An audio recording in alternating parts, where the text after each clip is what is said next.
இந்த ஆசை வரும்போது அந்த ஆசையை எப்படி கட்டுப்படுத்துறது? ஆசை வரும் நமக்கு. இன்றைக்கு உலகத்தில் நடக்கிற பிரச்சனைகளுக்கு எல்லாம் காரணம் ஆசைகள். வட்டி ஹராம் என்று தெரியும், ஆனா பினான்ஸுக்கு வாகனம் நாங்க வச்சிருக்கிறோம். காரணம் ஆசை. ஆசைதான். நிறைய பேரை காணி உறுதிகள் பேங்கில் இருக்கு, அலிமறிக்கல்ல. அலிமறிக்க அக்ரிமெண்ட் தான் இருக்குது. ஏனென்றா அந்த அலிமறி வைக்கிறதுக்கு ஒரு ஊடு தேவைப்பட்டுச்சு. பேங்க் அங்க, அக்ரிமெண்ட் இங்க. இப்படித்தான் நடந்துகிட்டு இருக்குது. இது மாதிரி இந்த ஹலால் ஹராம் போன்ற விஷயங்கள் இது எல்லாமே நமக்கு வந்த ஒரு ஆசை தானே, ஒரு ஆசை. அந்த ஆசையின் நிமித்தம் நாம சில தவறுகளை செஞ்சுக்கிட்டே இருக்கிறோம். இதுக்கு ஒரு காரணம் என்ன? இந்த தவறு செய்யறதுக்கு ஒரு காரணம் என்னென்றால், இந்த ஷைத்தான் என்ன செய்யறன்னு சொன்னா, அந்த ஆசை ஊற்றுற நேரம் அந்த தவறு செஞ்சதுக்கு நமக்கு ஒரு நியாயப்படுத்தல் சொல்லி காட்டுறது. நியாயப்படுத்தல் ஒன்று வார, அந்த நியாயப்படுத்தல் தான் நம்மளை தவறுல கொண்டு வீழ்த்துற. செய்யறதெல்லாம் செஞ்சிட்டு அதுக்கு ஒரு காரணம் சொல்ற, ஒரு சாட்டு சொல்ற, சாட்டு போக்கு சொல்ற. அடுத்தவன் தவறு செஞ்சா என்ன என்ன இஸ்லாம் எந்த பிள்ளைண்டா நெஞ்ச கொடுத்து சாவாடி பண்ணுங்கிற விளங்கிட்டா. எந்த பிள்ளைண்டா விஷமிச்சு கொள்வேன். என்ன பிள்ளை வளர்த்தை சொல்ற. நம்முடைய பிள்ளை செஞ்சா ஊர்ல இல்லாததா, நாட்டுல நடக்காதா, அப்படி பார்க்க போனா ஆறுதான் சுத்தம். இதென்ன நியாயப்படுத்துதல். இப்படி ஒரு நியாயப்படுத்தித்தான் ஒரு தவறை நாங்க என்ன செய்யறோம், கொண்டு போறோம். விளங்கிட்டா. இதை நாங்க நிறுத்தணும். அல்லாஹ் தஆலா திருக்குர்ஆன்ல சொல்லி காட்டுறான். சூரா ஆல இம்ரான் 185வது வசனம், குல்லு நஃப்ஸின் தாயிகத்துல் மௌத். ஒவ்வொரு உயிரும் மரணத்தை சுவைத்தே தீரும். இந்த பாணி, இந்த அரபுல இந்த சொல்ற இந்த பாணி ஒரு நற்செய்தி சொல்ற மாதிரியான ஒரு பாணி. மௌத்துங்கிறது ஒரு நற்செய்தி, அவர் பாசிட்டிவா அல்லாஹ் சொல்றான், நற்செய்தியா தான் சொல்றான். உண்மையிலேயே அதை பாசிட்டிவா பார்த்தா ஒரு நல்ல செய்தி தான் அது. விளங்கிட்டா. யாசிர் அலி அல்லாஹ் தஆலா 2 ஒட்டகத்திலையும் கட்டி வச்சிருக்கு. அங்கால ஒரு ஒட்டகம், இஞ்சால ஒரு ஒட்டகம். அவங்க சொல்றாங்க, ஈமான இஸ்லாத்தை விடு, கலிமாவை விடு, நாங்க சொல்றத செய்யி, இந்த ஒட்டகத்தை விட்டுறோம், இல்லாட்டி 2 பக்கமும் ஓட்டுவோம் ஒட்டகத்தை.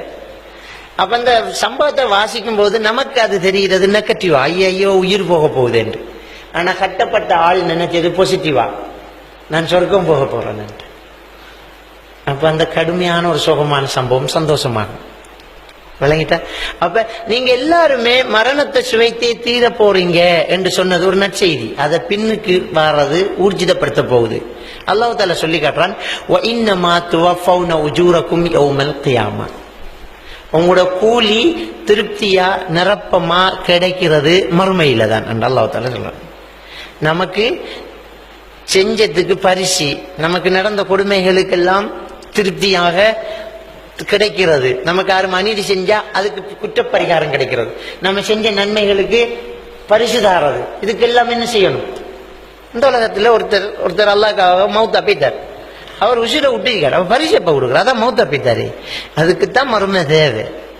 அவர் மௌத்தாகும் வரைக்கும் கஷ்டப்பட்டு போவார், எழுப்பி அல்லாஹ் பரிசு கொடுப்பார். அப்ப யதார்த்தத்தை அல்லாஹ் தஆலா அழகா நிதர்சனமா சொல்றான். உங்களுக்கு மௌத்து நிச்சயமா கிடைக்கும், சந்தோஷப்படுங்க.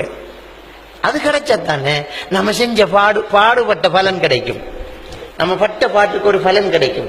அப்போ உங்களோட கூலி நிரப்பமா கிடைக்கிறது மறுமையில தான் அப்படின்னு சொல்லி அல்லாஹ்க்கு சுப்ஹானஹு வ தஆலா சொல்லி காட்டுறான். தொடர்ந்து அந்த வசனத்தில் அல்லாஹ் சொல்றான், வமல் ஹயாத்துத் துன்யா இல்லா மத்தாஉல் குரூர். இந்த உலக இன்பங்கள் எல்லாம் ஒரு ஏமாற்று பேர்வழி என்று சொல்லலாம். இந்த உலகத்து இன்பம் எல்லாம் ஒரு ஏமாற்று பேர்வழி, ஒரு ஸ்கிரீன் சேவர் மாதிரி கையை வச்சா போய்த்திரு, அவ்வளவுதான். இந்த உலகத்து இன்பம் அவ்வளவுதான் அப்படின்னு சொல்லி அல்லாஹ்க்கு சுப்ஹானஹு வ தஆலா சொல்லி காட்டுறான். நிதர்சனமான ஒரு விஷயம் இதுதான். இந்த உலகத்துல உள்ள என்ன பெரிய இன்பத்தை நீங்க எடுத்துக்கொண்டாலும் அதுக்கு ஒரு முடிவு இருக்கும், அதுக்கு ஒரு அழிவு இருக்கும். விளங்கிட்டா. அதுக்கு ஒரு காலம் இருக்கும். அந்த காலத்துக்கு பிறகு அது முடிஞ்சு, அவ்வளவுதான்.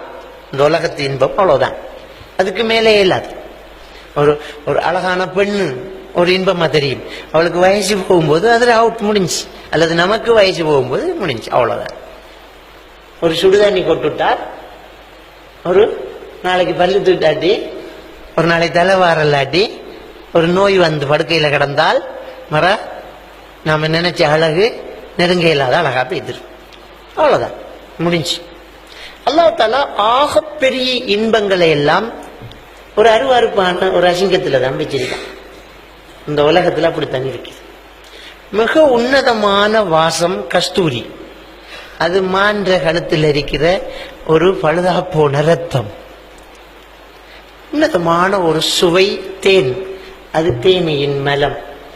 பொறுமதியான ஒரு உடுப்பு பட்டு, அது பட்டு பூச்சியின் மலம். விளங்கிட்டா?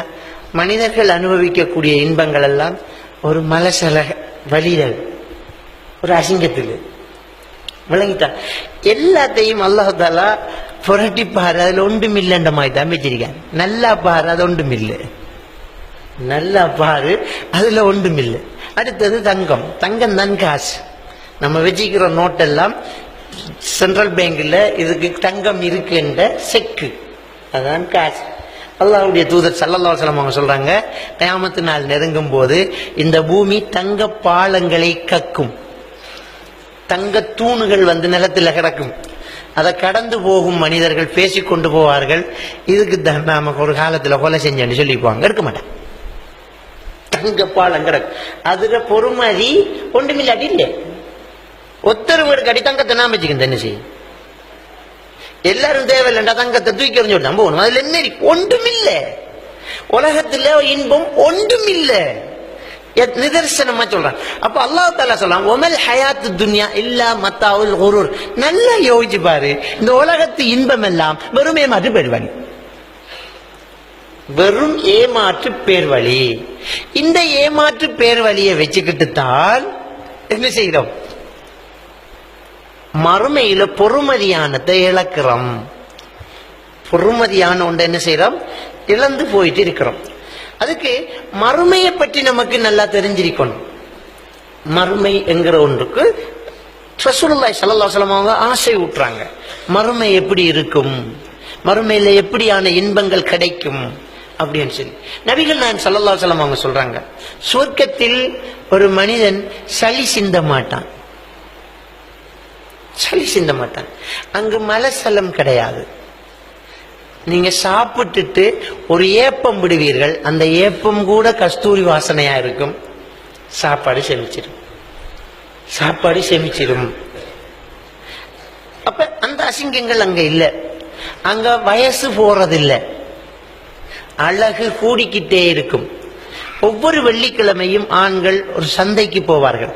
சந்தை தேவையே இல்லை, கேட்கறதெல்லாம் உடனே வரும். ஆனால் வெளியே போகக்கூடிய ஒரு நிகழ்ச்சியை வைக்கணும் அல்லாஹ். அப்போ ஒரு சந்தை இருக்கும், ஒவ்வொரு வெள்ளிக்கிழமையும் ஆண்கள் போவாங்க. அவர்கள உடம்புல ஒரு தென்றல் காற்று தழுவி செல்லும், அவங்களோட அழகு மாறும். வீட்டுக்கு வருவாங்க, அவங்களோட மனைவியர்கள் அடையாளம் தெரிஞ்சுக்கிற அளவுக்கு அல்லாஹ் தஆலா கொடுத்துருவாங்க. அவங்களுக்கு தெரியும் இதான் இந்த கணவன், அழகு மாறிடும், இது இந்த கணவன் என்று அவங்களுக்கு வழங்கும். அவங்க உங்களோட அழகு மாறி இருக்குதே, இன்னும் அழகு கூடி இருக்குதேம்பாங்க.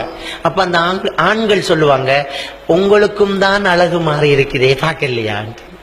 அப்ப எல்லாருக்கும் அழகு ஒவ்வொரு கிழமையும் வித்தியாசப்படுத்திக்கிட்டே இருக்கிறான். மனுஷனுக்கு அதான தேவை, கொஞ்சம் சேஞ்ச் பண்ணணும். வீட்டையே நாம் என்ன செய்யறோம்னா, டக்குன்னு ஒரு 4 மாசத்துக்கு போற ஒரு பெயிண்டை மாத்துறது, சோபா செட்டை கிளப்புறது, கொஞ்சம் வசதி இருந்தா சோபா செட்டை தூக்கி முன்னுக்கு சொன்னோண்டு இருக்கிறது, வசதி இல்லாட்டி அதை கொஞ்சம் மாத்தி வைக்கிறது, கபட்டை கொஞ்சம் சேஞ்ச் பண்றது, புலவாசை கொஞ்சம் மாத்தி வைக்கிறது, கலரை கொஞ்சம் சேஞ்ச் பண்றது. என்னன்னா கொஞ்சம் கொஞ்சம் வித்தியாசம் வைக்கணும். தொடர்ந்து இதே எப்படியே பார்த்துக்கிட்டீங்களா?